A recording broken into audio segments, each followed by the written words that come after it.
حي على الفلاح.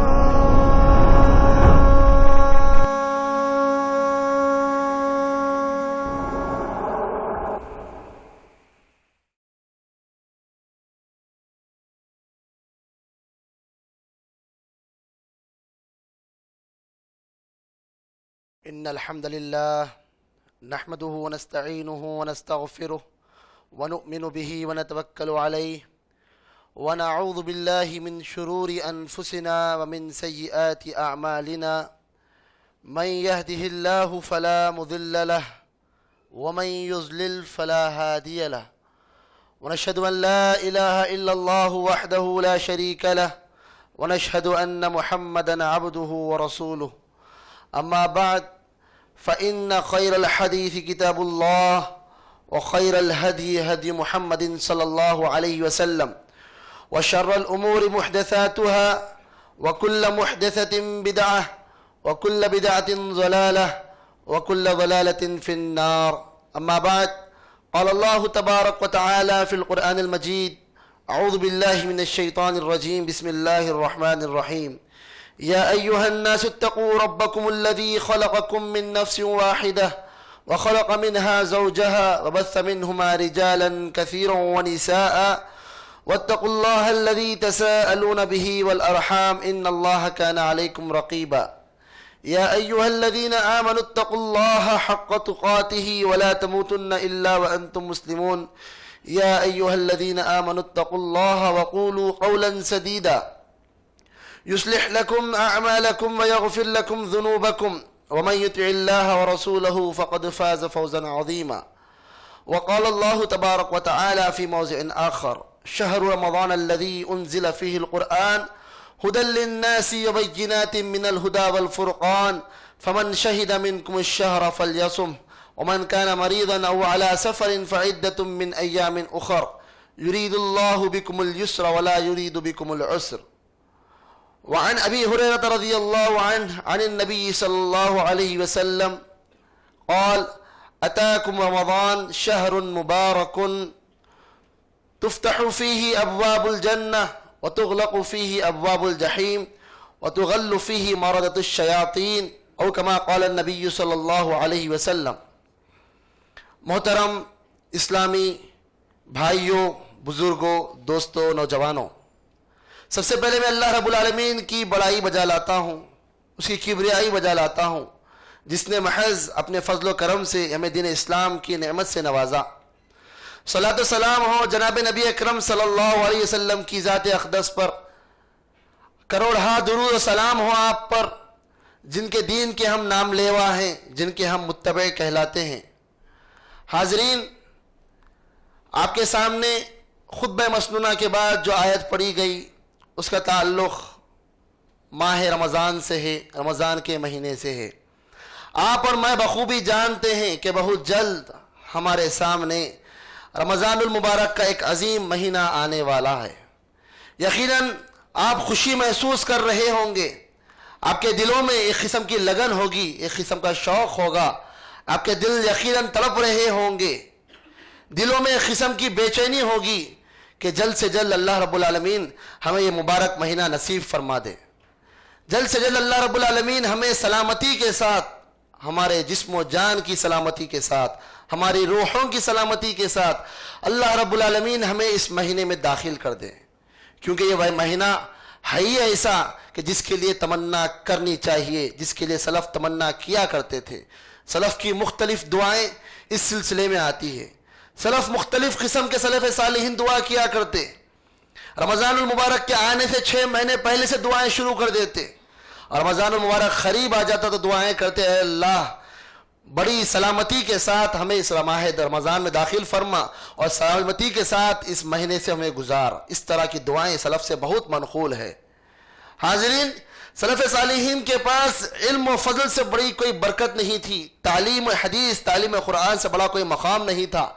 یہاں تک کہ عبادتوں پر وہ تعلیم کو، علم کو فوقیت دیا کرتے. لیکن ماہ رمضان جب قریب آ جاتا تو ان کی کیفیت یہ ہوتی کہ سارے مجالس علم بند کر دیتے، سارے مجالس علم بند ہو جاتے، سارے جو ہے درس گاہیں، سارے تعلیم کی گاہیں سب بند ہو جاتی، دور علم، دور حدیث سب بند ہو جاتا، اور سب کے سب عبادت کے لیے تیار ہو جایا کرتے، کیونکہ مہینہ ہے ہی ایسا جس کے اندر اللہ رب العالمین سے انسان کو لگاؤ جوڑ لینے کی ضرورت پڑتی ہے، جس کے اندر انسان کو اللہ سے اپنا تعلق مضبوط کرنے کی ضرورت پڑتی ہے۔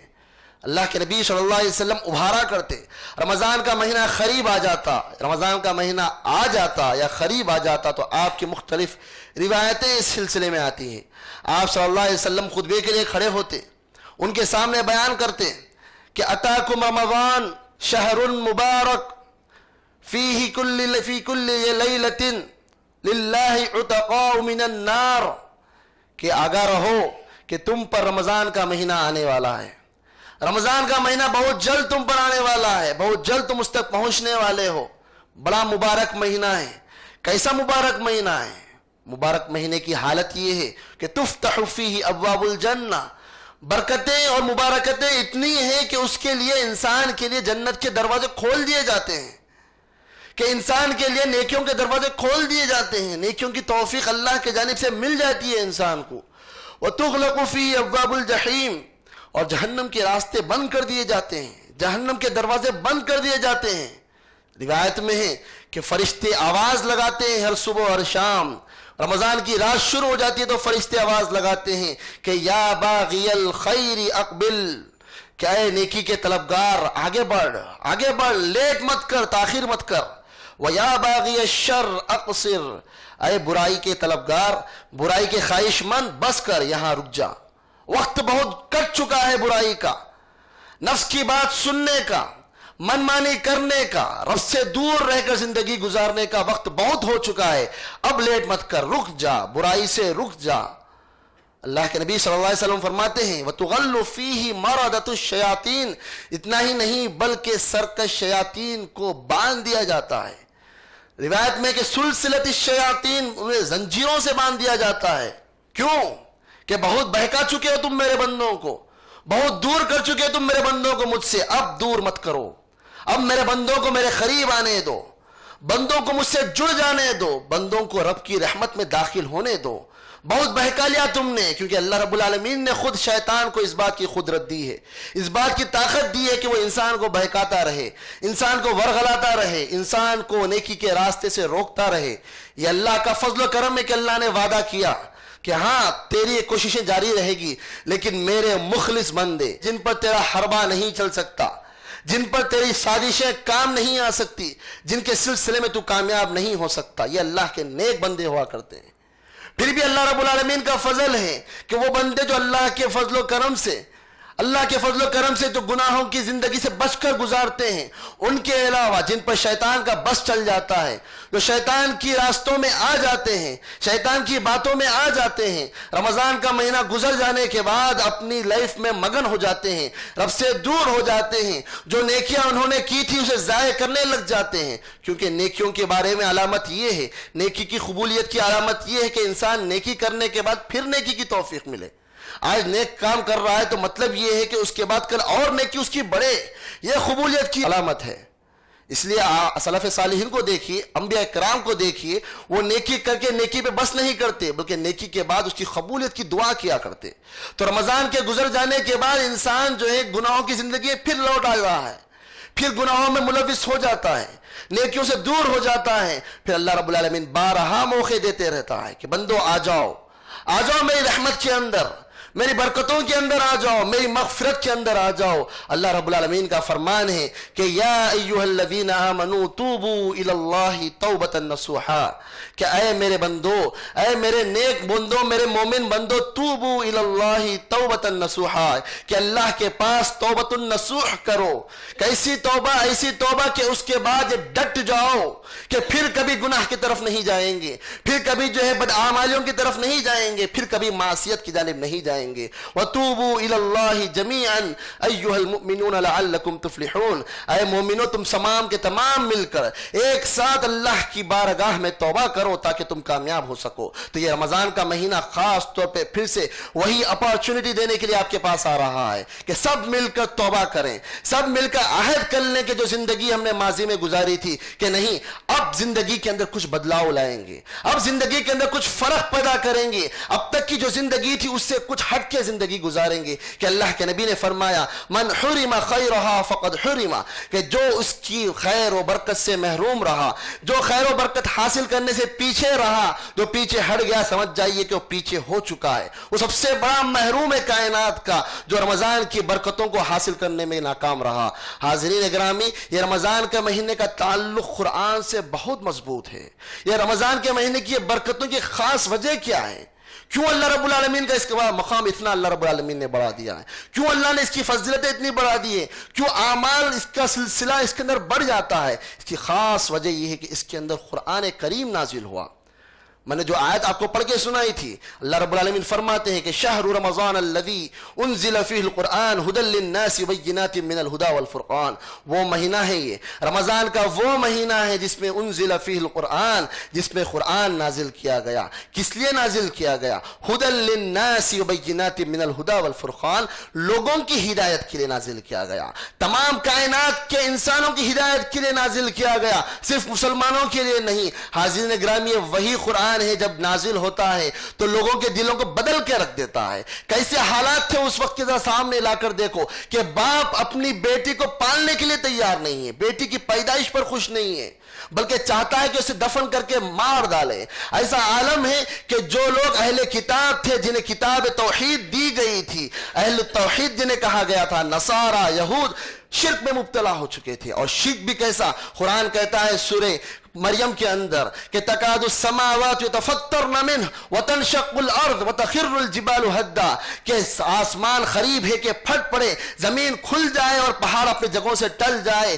ان دعوا للرحمن ولدا, کہ انہوں نے دعویٰ کیا کہ رحمان کی اولاد ہے. ایسا شرک کا عالم وہاں پر پایا جا رہا تھا. اور شرک کا یہ عالم کہ جو خانہ کعبہ صرف اللہ کی وحدانیت کے لیے, توحید کے لیے قائم کیا گیا تھا, وہ شرک کا سب سے بڑا اڈا بن چکا تھا. صرف مشرکین عرب ہی نہیں بلکہ یہود و نصارہ بھی شرک کے لیے وہاں آیا کرتے. 360 مورتیاں رکھ دی گئی تھی. ابراہیم علیہ السلام جیسے موحد, اللہ کے پرستار جیسے نبی, خلیل الرحمن جیسے عبادت گزار بندے کی مورتی بنا کر پوجا کیا جا رہا تھا, اور خانہ کعبہ کے اطراف میں لوگ ننگے طواف کیا کرتے تھے. حاضرین, یہ عالم تھا شرک کا, یہ عالم تھا گناہوں کا. لیکن قرآن نازل ہوتا ہے تو دیکھیں کیسا کیفیت پیدا ہو جاتی ہے, کیسی تبدیلی پیدا ہو جاتی ہے. کہ عقبہ بن ربیعہ کہتا ہے کہ میں ایسا کلام سن کے آ رہا ہوں, اللہ کی قسم اے عرب کے لوگوں, اس کلام کے درمیان سے ہٹ جاؤ, یقیناً اس کا بڑا مقام بننے والا ہے. عقبہ بن ربیعہ جو ابھی تھوڑی دیر پہلے اللہ کے نبی صلی اللہ علیہ وسلم کو نصیحت کرنے آیا تھا کہ اللہ کے نبی صلی اللہ علیہ وسلم تم یہ توحید کو چھوڑ دیجئے, یہ قرآن کو چھوڑ دیجئے, یہ نصیحت کرنے آیا تھا, لیکن خود بدل جاتا ہے. اور وہ کلام جس کو سن کر حبشہ کے لوگ جب کلام سنتے ہیں حضرت جعفر تیار سے جب اللہ رب العالمین کا کلام سنتے ہیں تو دلوں کی کیفیت یہ ہو جاتی ہے کہ ان لوگوں کے بڑے چرچوں کے بڑے بڑے پادری, بڑے بڑے فادرز, ان کے آنکھوں سے آنسو اتنے نکلتے ہیں کہ داڑیاں تر ہو جاتی ہیں.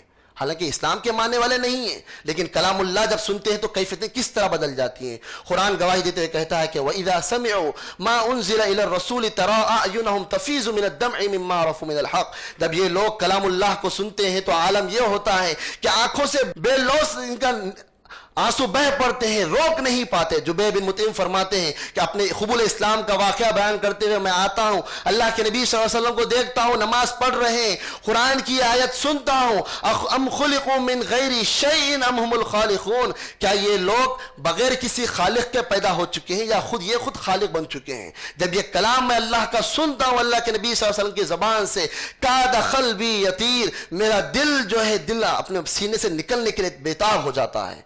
انسان بیتاب ہو جایا کرتے کلام اللہ کو سن کر. لیکن کیا بات ہے حاضرین, یہ عالم تھا اس وقت کے سخت دل لوگوں کا, یہ عالم تھا اس وقت کے سخت دل مشرکوں کا, لیکن یہ قرآن جو ہمیں امانت کے طور پر دیا گیا ہے, آج ہماری کیفیتیں کیوں نہیں بدلتی؟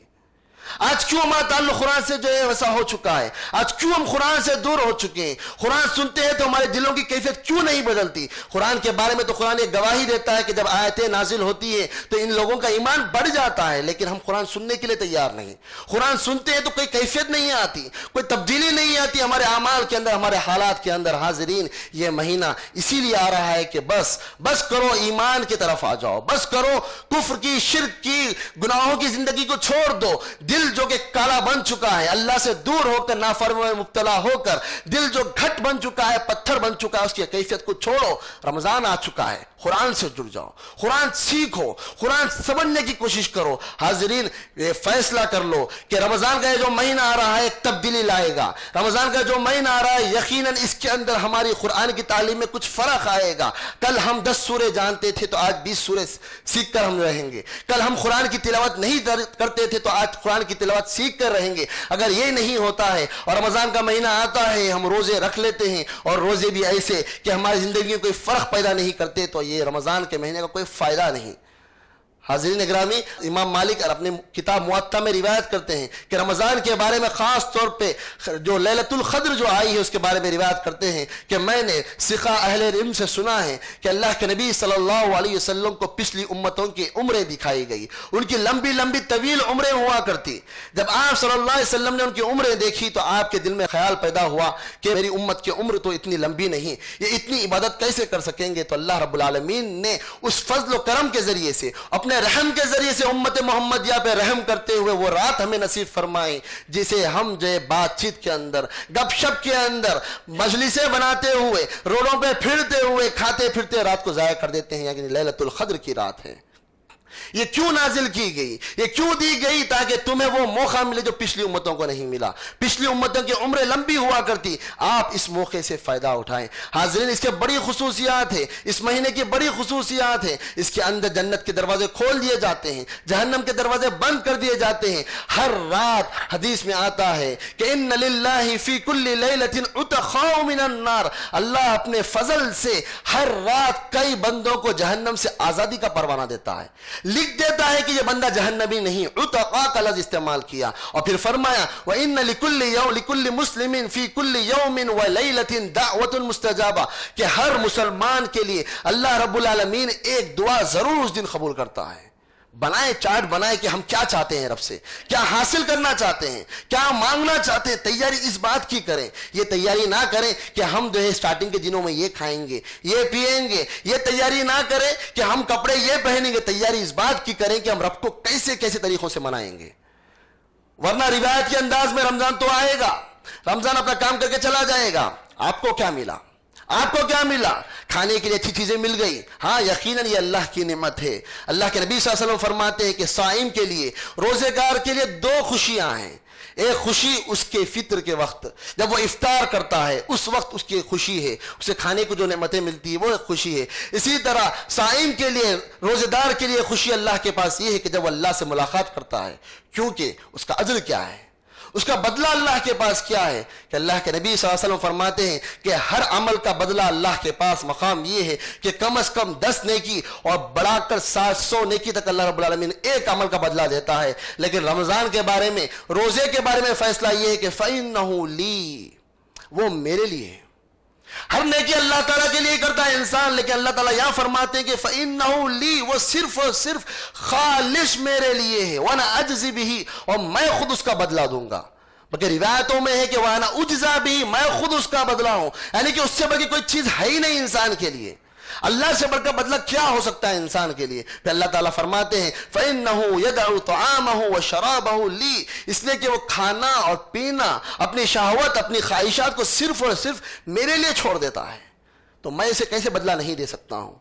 حاضرین، یہ رمضان کے مہینے کے اندر یہ روزہ، یہ قرآن کی تلاوت کیا کرتی ہے؟ اللہ کے نبی صلی اللہ علیہ وسلم فرماتے ہیں 2 چیزیں اللہ کے پاس سفارش کرتے ہیں، شفاعت کرتے ہیں، اللہ سے سفارش کرتے ہیں کہ اللہ انہوں نے ہمارے لیے۔ حدیث میں آتا ہے کہ اللہ کے نبی نے فرمایا کہ روزہ کہتا ہے کہ اس نے میرے لیے کھانے کو چھوڑ دیا، رب منعتہ من الطعام والشراب والشہوہ، کہ اے میرے اللہ، اے میرے رب، میں نے اسے کھانے سے، پینے سے، اس کی خواہشات سے روکا تھا، قرآن کہتا ہے رب منعتہ من النوم، اے اللہ میں نے اسے سونے سے روک کے رکھا تھا، میں نے اس کے دل کو بے چین کر دیا تھا، وہ مجھے پڑھے بغیر سکون میں نہیں رہتا تھا، وہ مجھے لے کے نمازوں پڑھا کرتا تھا، وہ میری تلاوت کیا کرتا تھا، اے اللہ اس کی مغفرت فرما دے۔ پیچھے پڑ جاتے ہیں یہ دونوں چیزیں، قرآن اور روزہ۔ حاضرین یہ دو چیزیں بڑی اہمیت رکھتی ہیں، اسی کے لیے انسان کو تیاری کرنی ہے، اسی کے لیے انسان کو تیاری کرنی ہے۔ اور آپ نے سوچا ہوگا کہ رمضان کے اندر دو ہی چیزیں اہمیت رکھتی ہے، روزے کا پس منظر کیا ہے، روزے کا بیک گراؤنڈ کیا ہے، چاہتا کیا ہے روزہ،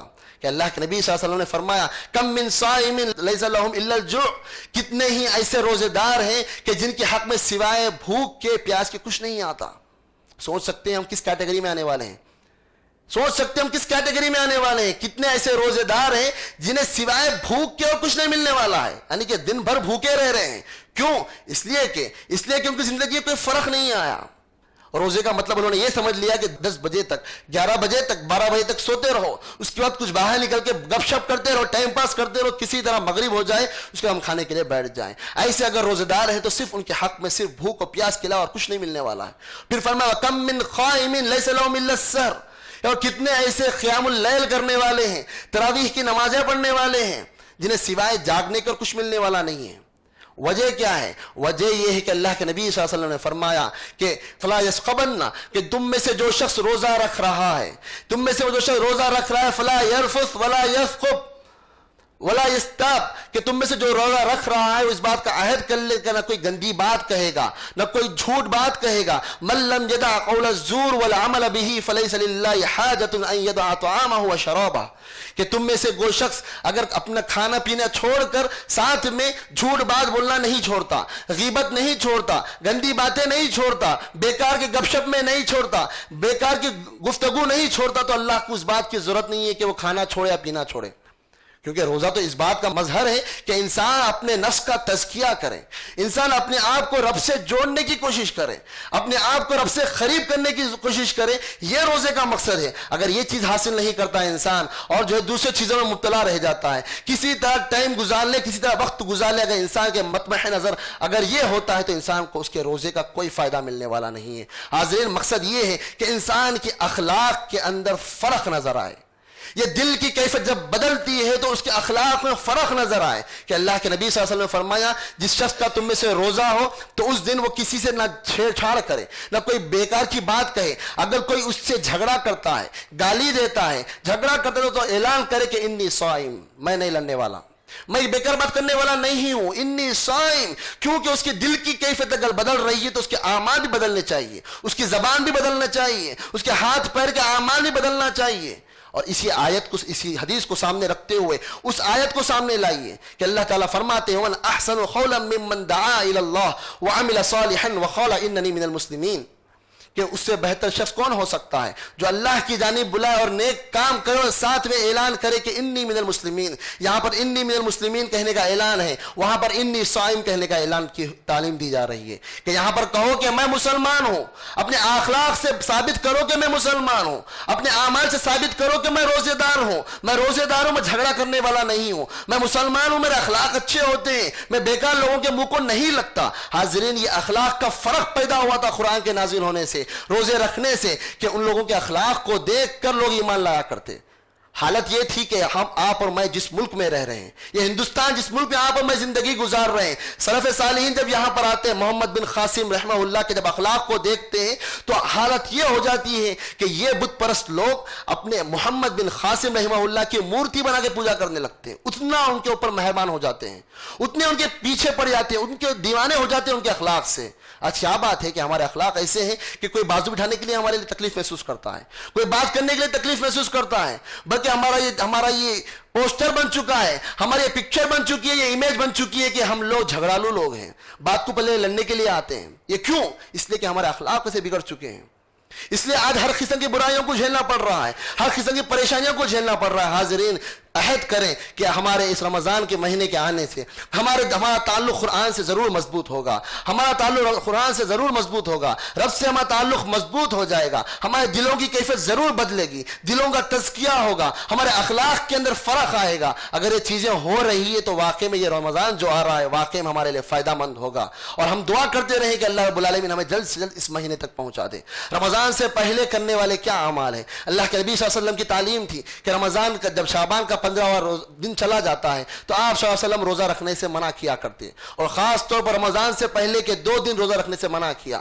حضرت عمار فرماتے ہیں من صام فی یوم الشک فقد عصى ابا القاسم، جو یوم شک یعنی کہ رمضان سے پہلے کے 1 دن یا 2 دن پہلے روزہ رکھتا ہے وہ اللہ رب العالمین کے نبی ابو القاسم کی نافرمانی کر رہا ہے۔ تو انسان کو چاہیے کہ روزہ ان دنوں میں نہ رکھے۔ پھر اللہ کے نبی نے تعلیم دی، ہاں اگر کسی کو پیر اور جمعرات کے روزوں کا کوئی سلسلہ چلا آ رہا ہے، عادی ہے، تو وہ روزہ رکھ سکتا ہے، ورنہ روزہ نہیں رکھنا چاہیے۔ اسی طرح رمضان سے پہلے کی جو چیزیں کرنے کی ضرورت ہوتی ہے خاص طور پہ خواتین کے سلسلے میں، اسی طرح دوسرے لوگ جنہیں روزہ رکھنے کا موقع نہیں مل سکا تھا، کسی وجہ سے روزہ نہیں رکھ سکے تھے، حضرت عائشہ فرماتی ہے کہ مجھے صرف اور صرف شعبان کے مہینے میں روزہ قضا کرنے کا موقع ملتا۔ ہمیں اپنے گھر والوں کو جا کر تعلیم دیں کہ جو روزے ان سے چھوٹ جایا کرتے ہیں، ہمارے ماؤں بہنوں کے جو روزہ چھوٹ جایا کرتے ہیں، تو وہ روزوں کی قضا کریں۔ ابھی 1 ہفتہ 10 دن باقی ہے، جلد سے جلد ہم اپنے روزوں کو قضا کرنے کی کوشش کریں، کیونکہ ایک مرتبہ یہ چلا جاتا ہے تو پھر موقع نہیں ملے گا۔ حاضرین، اسی طرح انسان کو کثرت سے دعا کرتے رہنا چاہیے کہ اللہ رب العالمین جلد سے جلد ہمیں اس مہینے تک پہنچا دے، اور اس مہینے کی فضیلتوں کو حاصل کرنے کی ہمیں توفیق دے، اور ہم اس کے لیے تیار ہونے کی کوشش کریں۔ ہمارے وہ مصروفیات جو اب تک ہم لگے رہے، ایسے مصروفیات جو ہمارے نہ دین کے کام کے نہ دنیا کے کام کے، وہ مصروفیات کو کم سے کم تر کرنے کی کوشش کرتے ہیں۔ ہاں، جو ضروری کام ہے دنیاوی کام اسے جاری رکھتے ہوئے بقیہ جتنے بیکار چیزیں اس سے دور ہونے کی کوشش کریں، کیونکہ اللہ تعالیٰ فرماتے ہیں قد افلح المؤمنون، کامیابی تو وہ مومنون کے لیے ہے، الذین هم فی صلاتهم خاشعون، جن کے نمازوں میں خشوع ہوتا ہے۔ تو دوسری صفت یہ ہے کہ والذین هم عن اللغو معرضون، وہ لغو چیزوں سے معرض ہوتے ہیں۔ لغو یعنی کہ ہر وہ بات جو دین کی ہے نہ دنیا کی ہے، جو ہر وہ بیکار بات جس کا تعلق انسان کے وقت کو ضائع کرنے سے تعلق رکھتا ہے، اس سے انسان اگر کنارہ کشی اختیار کرتا ہے تو اس کے لیے کامیابی ہے۔ قد افلح من زکاہا، اس کے لیے کامیابی ہے جو اپنے نفس کی تزکیہ کرے۔ پھر اللہ تعالیٰ نے اعلان کیا کہ فمن زحزح عن النار وادخل الجنۃ فقد فاز، جو جہنم کی آگ سے بچا لیا جائے اور جو ہے جنت میں داخل کر دیا جائے تو وہی کامیاب انسان ہے۔ تو ہم کوشش کریں کہ ہم کامیاب انسان بن جائیں، ہم کوشش کریں ہم واقعی میں پکے مومن بن جائیں، ہم کوشش کریں کہ ہم اپنے نفس کا تزکیہ کریں، ہمارے دلوں کی کیفیت کو بدلے، ہم کوشش کریں کہ اللہ رب العالمین ہمارا فیصلہ جنتیوں میں کر دے اور ہمیں جہنم سے آزادی دلا دے۔ آمین۔ اللہ سے دعا ہے کہ اللہ رب العالمین ہماری دعاؤں کو قبول فرمائے، جلد سے جلد ہمیں ماہ رمضان کو حاصل کرنے کی توفیق عطا فرمائے، ماہ رمضان کی برکتوں کو رحمتوں کو ہمارے حق میں مقرر فرما دے، ماہ رمضان کی برکتوں کو ہمیں حاصل کرنے کی توفیق عطا فرمائے، ہمیں ماہ رمضان میں زیادہ سے زیادہ اللہ کو خوش کرنے والے اعمال کرنے کی توفیق عطا فرمائے۔ آمین۔ وآخر دعوانا الحمدللہ رب العالمین۔